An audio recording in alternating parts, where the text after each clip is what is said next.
Elif'in mutfağından herkese merhabalar. Bugün sizlerle iki türlü yapım önerisiyle yapımı çok kolay, karışık salça tarifini paylaşmak istiyorum. 5 kilo kırmızı kapya biber kullandım. İyice yıkayıp çekirdeklerini temizledim. İri parçalar halinde bölerek robotun içerisine alalım.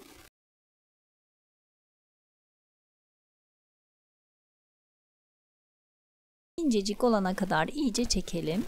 Salçamızı süzgeçten geçirmeyeceğimiz için iyice çekmemiz çok önemli. Kapya biberin tamamını çekip derince bir tencerenin içerisine aldım. Ve 4 kilo kadar Bursa domatesini de güzelce yıkayıp kök kısımlarını çıkararak irice parçalar halinde doğrayıp yine robotun içerisine alalım. Yine incecik olacak şekilde çekelim. Daha önce çektiğimiz kapya biberin üzerine dökelim. Domateslerin tamamını çekip üzerine ekleyelim. Daha önce de dediğim gibi çok ince olacak şekilde çekmemiz çok önemli. Çünkü salçamızı süzgeçten geçirmeden yapacağız. Robotta incecik çektiğimizde zaten kabukları içinde kayboluyor. Ama sizler isterseniz tabii ki süzgeçten geçirerek de yapabilirsiniz. Domateslerin de tamamını çekip üzerine ekledikten sonra ocağın altını yakalım ve iyice karıştıralım. Yüksek ateşte sık aralıklarla karıştırarak pişmeye bırakalım. Gördüğünüz gibi şu an kıvamı sulu olduğu için çok fazla sıçramalar olmuyor. Ama salçamızın kıvamı koyulaşmaya başladığında sıçramalar olacaktır. İlk yarım saat üzeri açık olarak pişirdim. Ve yarım saatin sonunda artık kıvamı yavaşça koyulaşmaya başladı. Videoda da gördüğünüz gibi ben üzerini pizza tepsisiyle kapattım. Sizler isterseniz çelik bir süzgeç de kullanabilirsiniz. Yine yüksek ateşte sık aralıklarla karıştırarak pizza tepsisi veya süzgecimizi üzerine kapatalım. Videoda da gördüğünüz gibi artık iyice koyulaştığı için sıçramaya başladı. Bu aşamada dikkatli olalım. Karıştırmadan önce ocağın altını kısıp karıştırıp daha sonra tekrar açabilirsiniz. Ara ara karıştırarak 1 saat pişirdim. Bu aşamada ocağın altını kapatalım ve blenderla salçamızı iyice çekelim. Ara ara blenderımızı dinlendirerek pürüzsüz bir kıvam alana kadar çekelim. Bakın gördüğünüz gibi pürüzsüz bir kıvam aldı. Süzgeçten geçirmediğimiz halde gayet güzel pürüzsüz bir kıvam oldu. Ocağın altını tekrardan yakalım.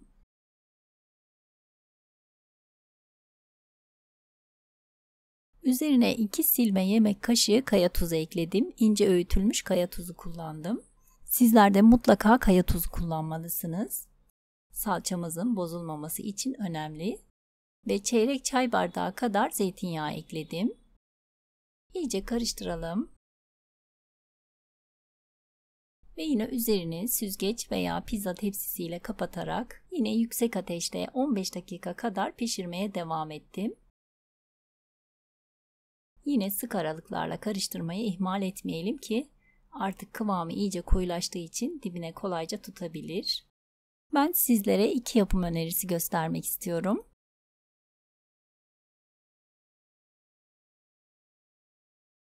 İki adet büyük fırın tepsisine bir miktar salçamızdan dökelim.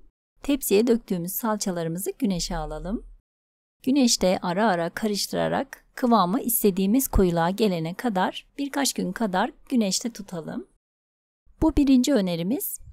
Eğer güneşte bekletme şansım olmaz derseniz, ikinci önerimse bir miktar tencerede bırakmış olduğumuz salçamızı yine ocağın altını yakarak sık aralıklarla karıştırarak üzerini yine bir süzgeçle kapatarak kıvamı koyulaşana kadar kaynatmaya devam edelim.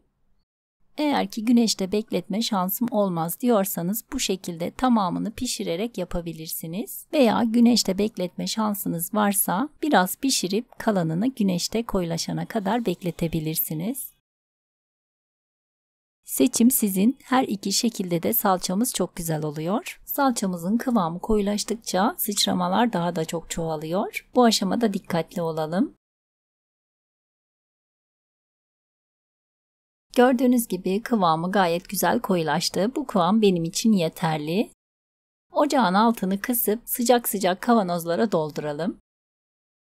Öncesinde temiz kavanozlarımı kaynar sudan geçirdim ve kuruttum.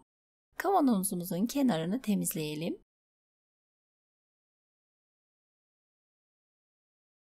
Ve hiç kullanılmamış yeni bir kapağı öncesinde su ve sabunla yıkayarak kaynar sudan geçirelim ve kurutalım. Hemen salçamız sıcakken kapağını sıkıca kapatalım ve vakumlanmaya bırakalım. Ve güneşe koymadan sadece kaynatarak hazırladığımız salçamız hazır.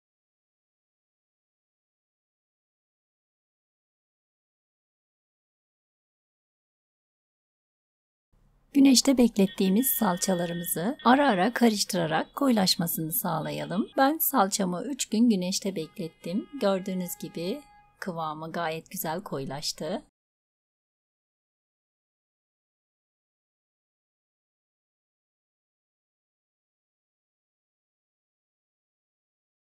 Bir miktarını buzluk kabının içerisine yerleştiriyorum. Üzerini sıkıca kapatıp derin dondurucuda muhafaza edebilirsiniz. Ve son olarak her iki salçamızın da kıvamını, dokusunu sizlere tekrardan göstermek istiyorum. Güneşte beklettiğimiz salçamızı servis tabağına aldım. Bu da tamamen pişirip kaynatarak koyulaştırdığımız salçamız. Ondan da yine tabağın içerisine aldım. Gördüğünüz gibi her iki salçamızın da kıvamı ve lezzeti harika oldu.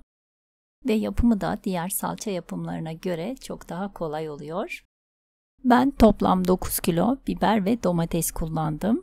Yaklaşık 2 kilo kadar salçam çıktı. Eminim ki sizler de denediğinizde çok beğeneceksiniz.